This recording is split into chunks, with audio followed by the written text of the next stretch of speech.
Inside, here is the glove box. It says Wildcat on it. How cool is that? You gotta wonder how many people rode in this car and looked over this dashboard through the windshield and saw this whole dash over the years. But inside we have...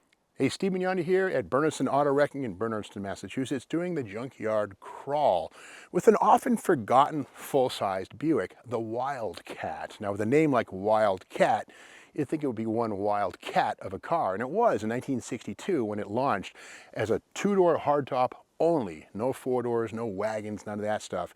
And it was basically a competitor to the Pontiac Grand Prix, like that big monster back there.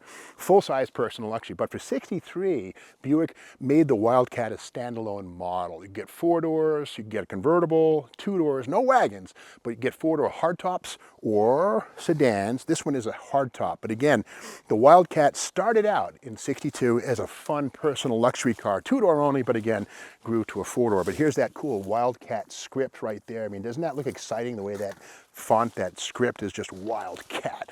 And on the B-pillar up there, you'll see the circular logo with the Wildcat snarling in defiance against the Thunderbird in the other lane. But again, this is a four-door, and it is a hardtop, which is to say, it does not have fixed window pillars. These are chrome bits that go down with the window. So with all four doors closed and all four windows down, you have open air all the way through here. So that's the difference between this hardtop and a sedan. You could also get a sedan in the Wildcat line, which would have a fixed pillar here and be a little less elegant and sporty.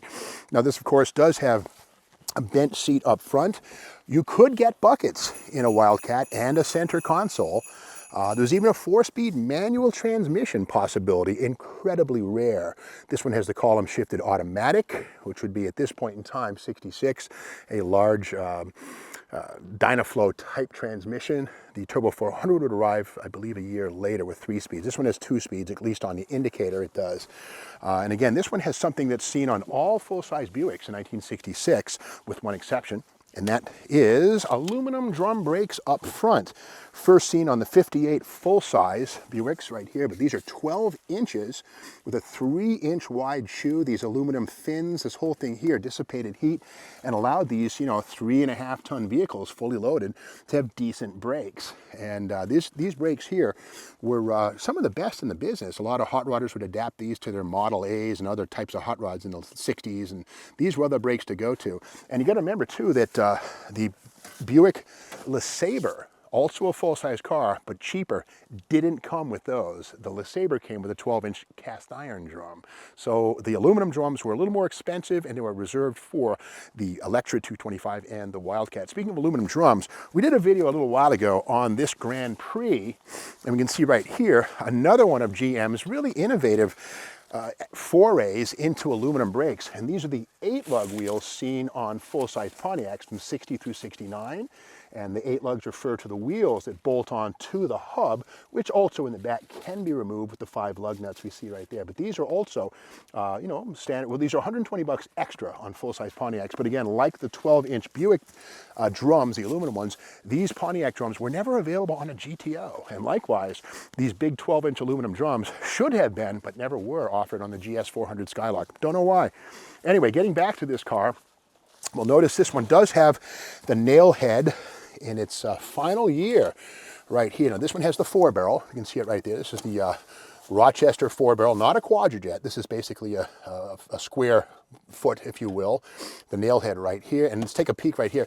They call it the nail head because underneath the valve covers, let's take a peek here. Yeah, we can see right here the valves come straight up. There's the valve spring right there. It comes straight up, and they're very small. These aluminum rocker arms right here, and they hide under these valve covers. And again, the whole point of the nail head was small valves, small ports, high velocity intake, charge, flow, and it was an emphasis on torque. And here is a 1966 Buick full-line catalog right here. And in here, there it is. LeSabre. Hang on, let's go to the other one. Wrong car. But the full size. This here is the Wildcat. There it is. Tuned for super action, bodies and styles. And the hardtop was $33.91, which was A couple $100 more than the 32, 33 for the sedan. But the standard equipment, you can see 325 horse, Wildcat 445. Now that was torque, not cubes or horsepower. It was actually a 401. And finned aluminum front brake drum, standard on Wildcat, but again, iron on LeSabre. Smoking set, look at that, a standard smoking set. I guess that meant ashtrays all the way around. Seat belts front and rear, cross flow radiator. And we see on the right-hand side here, optional engines. The 340 horse A7 was the 425 cubic inch engine with a single four-barrel. They call that the 465 V8 for its torque rating. And of course, the Wildcat Grand Sport High Performance Group included the 340 and a bunch of goodies. No dual quads apparently in this write-up for $254. But yes, dual quads were certainly possible on a Wildcat in 1966. Final year. And dual exhaust right here, not available with 3-speed manual, but there it is. You could have dual exhaust on any engine. The 401 two-barrel if you wanted it, $30.53. Tilt steering wheel, not available with 3-speed manual. It makes sense because the 3-speed shifter is on the column, interfering with the mechanism for the tilt. And it'll be here on the right, tachometer. Yep, you get a tachometer, but you had to have the custom sport coupe and custom convertible, so not available in a four-door like this car. Chrome-plated wheels, $89.47, and of course $84.20 for special order paint. You could actually get Cadillac colors if you wanted, if you were willing to wait a little longer and pay that $84. So this again is the nailhead. This is probably a 401. Hard to say. These are very similar to look at, the 401s and the 425s. They all have this vertical valve covers, flat, and again, not the best breathing engine, but that wasn't the point. These were designed and they arrived in 53. These were about making torque, and they did a great job of that. And it's funny too, the world of model cars. This is a 1966 Buick Wildcat by AMT, and it's kind of interesting to look at. This is the two-door hardtop, which many of these were. Well, actually only 27% were two-doors. Far more than that, 73% or 70-something% were four-doors like we have. But this model represents something that's kind of weird, a four-speed, and it even has the chrome wheels, which were an option. We see them right here. And yeah, dual quads under that dual snorkel air cleaner right there. Let's take a peek, and well, you can kind of see them from the side, dual quads. Well, here we go, hang on. Oh, never mind. Anyway, dual quads, there it is. And the crazy thing about this, the guys at AMT were so rabid about getting it right. Here's the wheels, and on the back, the aluminum fins from the aluminum drums. Kind of cool. You can see them right there molded into the back side of the drum. So that's the story there. Let's go inside this thing and have a look at what we can find. I always like to play a little game called What's in the Box? That, of course, would be the glove box. And it's open the door. Now, I love that tinted glass, blue all the way around. Usually an indicator of air conditioning. And on this one, yeah, this was an air conditioning car. Been removed since, but inside, here is the glove box. It says Wildcat on it. How cool is that? You got to wonder how many people rode in this car and looked over this dashboard through the windshield and saw this whole dash over the years. But inside, we have, okay, all right, cardboard. Kind of weird that cardboard would be used, but there it is. Yeah. Oh, where we go? Wires. Yeah, nothing too cool. And survey says, not much. No gold coins, no doubloons, no Krugrands, just rat poop. Oh well. But again, this is a pretty special car.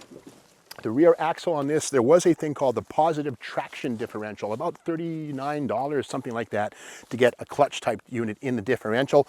This one here, yeah, the rear axle is gone. You can see right through there. So this car, no rear axle. So it probably would have had something like a 290 gear for the highway.